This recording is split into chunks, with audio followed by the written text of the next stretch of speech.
Okay, welcome back. I want to go do a more systematic covering of some important events in the history of Syria in terms of its foreign relations, in terms of its alliance, and also domestically. Talk about that a little bit.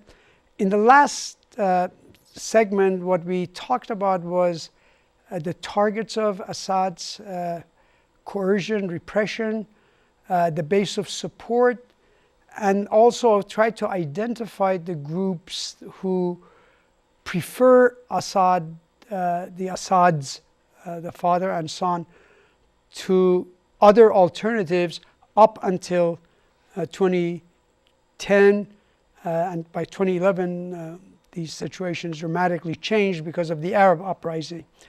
So going back now to a very important period, 1980, I want to talk about a little bit the alliance that was formed between Syria and Iran in the aftermath of Iraqi invasion of Iran in 1980.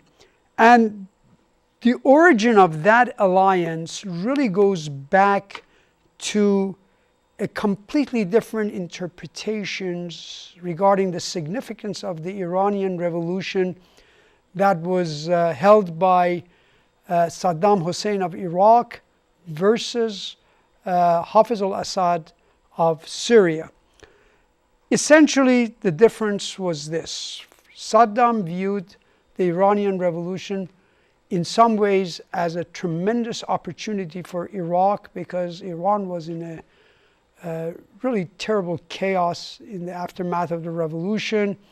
The new regime of clerics were trying to establish their presence in the scene, on the scene, and they were purging the army and the air force. So the Iranian military capability had been sharply degraded.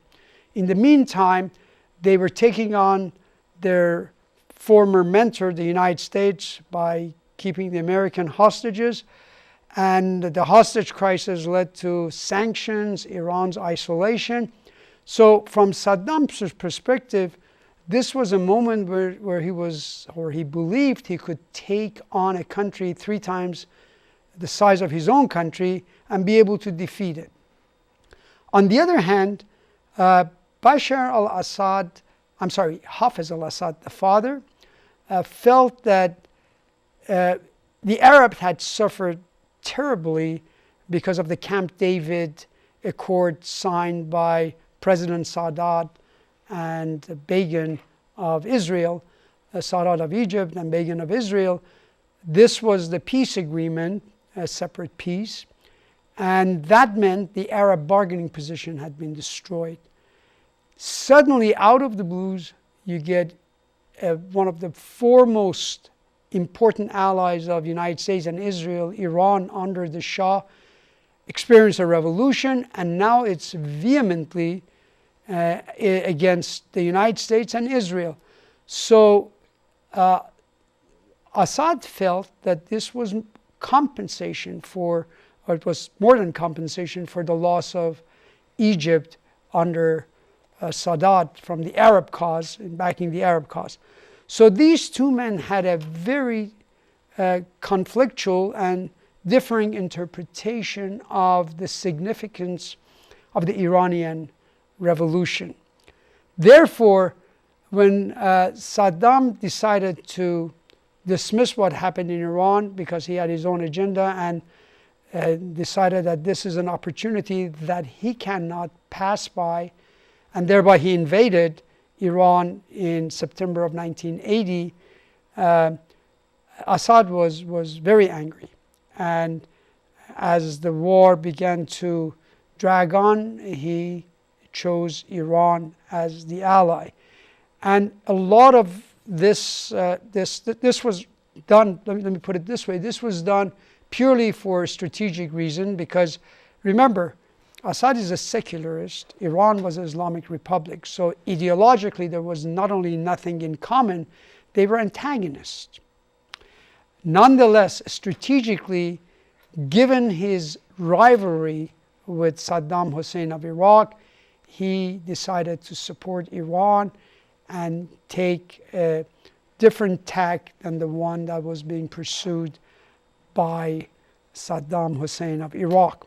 So that is the origin of the alliance. And then later on, you will see that that alliance has been maintained ever since, largely because they have a common enemy, Israel and United States, and both of them help bring these two countries together, even though on the ideological grounds there are all kinds of reasons for these countries not to be allied, but strategic imperatives forces them to become united. Now, one measure of this phenomena, that is the alliance that we're talking about between Iran and Syria, received a really hard test, a very robust test, and that was in 1982. In 1982, after being challenged by the Islamicists in the Hama city of Hama in Syria, Hafez al-Assad decided that he must stop it at the bud, so sort of nip the revolution at the bud. So he went after the Islamicists, and it is estimated that in the month-long siege of Hama, somewhere a minimum of 10,000, and the upper figure is around 20,000 Muslim Brotherhood leaders and supporters were killed by the military. So Hama really made Hafez al-Assad's hands bloody with the Muslims, and you can imagine that forever he really lost any credibility with the Sunnis. So Sunnis always remember that. But what is interesting about that episode is Iran's reaction to this, because after all, Iran is an Islamicist regime. It's an Islamic government, and you would think that they would naturally find this abhorrent, and it would have to affect the relationship with Assad. The fact of the matter was that Iran's reaction to the killing of the Muslim Brotherhood supporters and leaders was very subdued, and in fact, instead of blaming the regime, they blamed the victim, telling them that basically they had very bad timing. And you can imagine that there was clear pragmatism on the part of Iran. Iran couldn't have afford to lose their only important Arab ally they had, because the rest of the Arabs ended up supporting Saddam Hussein in this venture rather than Iran. Algeria was somewhat neutral, but that was it. Syria was the only major Arab country that was on the side of Iran, blaming Saddam Hussein for his aggression, which was in fact the case. Saddam was the aggressive party in this case. Now, therefore, you can see that my point about all of this is that this is an uneasy alliance, a highly secular regime and an Islamic one getting together because of their strategic need. And the problem for the regime of Syria to have had an ally like Iran, of course, was to make sure they be able to control the access of the Islamic resurgence group to the masses. In other words, one of the things that Assad had to do was to suppress the Islamicists, while at the same time allying with the only Islamic republic in the Middle East. So, in the case of Assad, he was pretty successful, even though at a very, very high cost of lives, as indicated by the Hama massacre.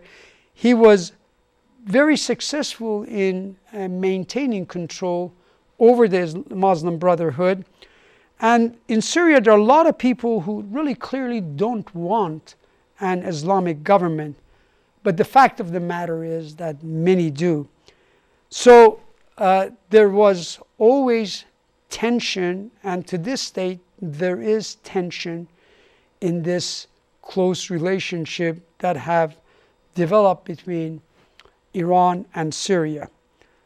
One regime is secular, and as a measure of its secularities and its commitment to secular goal, especially during that period that I mentioned, the regime of Syria under Hafez al-Assad really saw Iranians defeating the Iraq as dangerous.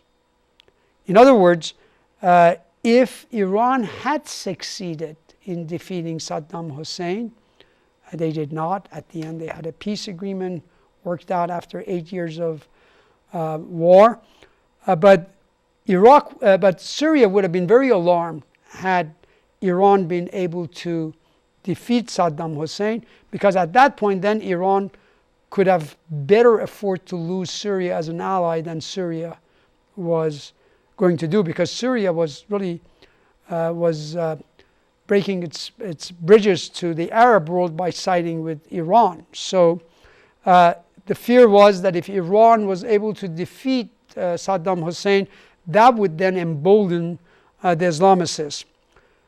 That said, despite all of these contradictions and complications, Assad saw in Iran an ally that was badly needed against Israel, especially given that the rest of the important part of the Arab world in the region, Jordan, and of course Egypt. First of all, Jordan were already were on the side of the West, and they were not going to take the cause of the Arabs against Israel very seriously.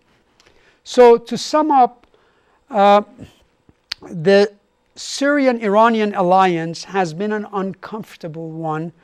It has been driven and fueled in large part by the United States policy of enmity toward both nations, and this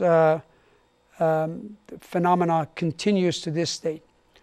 I should also add, in the 1980s and 1990s, within Syria, there were secularists who, after seeing Iran going through the revolution, after seeing Iran becoming, in their eyes, independent of the United States domination, there were some Syrian secularists who would say that we really need Iran as an ally, because look at what nationalists, the Arab secular nationalists, have done. The secular nationalists have not been able to effectively deal with Israel. They have failed. So they argued that given the failure of the secular nationalists to achieve the aspiration of the Arab people, Islam may be the only way, at least in the short run. We may have to go through Islam and then later on become more secular. And remember, this type of attitude was not that infrequently observed among Syrians. We had done some interviews with the Syrians who were secular and who were nationalists, and their attitude toward Iran was of this variety, that Iran and Islam perhaps can do what secular nationalism had failed. So these are secular pan-Arabists who sometimes feel that at least in the short to medium run, perhaps Islam can achieve what secular nationalism cannot. Moving forward to 1991, this was an interesting period because if you recall, in 1990, August of 1990, Iraq had, after it had a peace, peace treaty signed with Iran in 1988, Saddam was looking for other opportunities to expand his influence, and Kuwait became the next target. So in 1990, you had Iraq in August of 1990 invading Kuwait, occupying it. Subsequently, this led to the first Gulf War and the first or second Gulf War, depending how you classify it. Some people classify Iran-Iraq War as the first Gulf War, and this 1991 as the second. But really the other one was more of a Iran-Iraq War, so we could go with the first Gulf War being the taking on Saddam by the West and the coalition that was led by the United States that involved many Arabs. So in 1991, in the aftermath of the first Gulf War, or toward the organizing for that war, you have the Assad regime actually for a brief period becoming an ally of the United States, joining the coalition to drive Saddam out of Kuwait, to drive Iraq out of Kuwait. And in that brief period, we were allies. We were appreciative of Syria's participation because it did lend some legitimacy to our efforts. And in many ways, it's not hard to contrast 1991 war, in which had a very popular backing by the Arab world and by the entire world, really, to defeat and drive Saddam Hussein out of Kuwait, versus the disastrous invasion of Iraq by the United States and the so-called coalition of the willing, whose were the people. It's more like a coalition of the people that the United States bribed when we invaded Iraq. So in that first war, for a brief period, you have Syria becoming our ally and the United States having, for a brief period, cordial relation, if not very friendly relations, and also Saudi Arabia and other wealthy Arab states helping Syria financially. But remember now, the Saudis are Sunnis, and the regime in Syria is offshoot of Shiite, which they view as basically as heretic. So the first Gulf War marks the period in which Assad came closest to establishing a good relation with the West. That development very quickly subsided, and as the end of the Cold War came about, suddenly there was very little interest on our part to pursue this. And so basically what happened was the status quo ante was again created, and Assad ruled Syria for another 9 years, and he passed away in 2000 to be succeeded by his son. But as he was passing away, this was supposed to be before he died, this was supposed to be a republic, and instead you see a trend in most of these republics, especially in the Arab world, like Egypt and certainly Syria, that there was a dynastic quality to them. All these republics were beginning to act in a dynastic way in terms of the succession. So Assad had groomed his other son, Basil, to be his successor, but he dies, and therefore depending how you look at it, the burden or the prize fall on the shoulder of Bashar al-Assad, who will become the next president after the passing away of his father in 2000.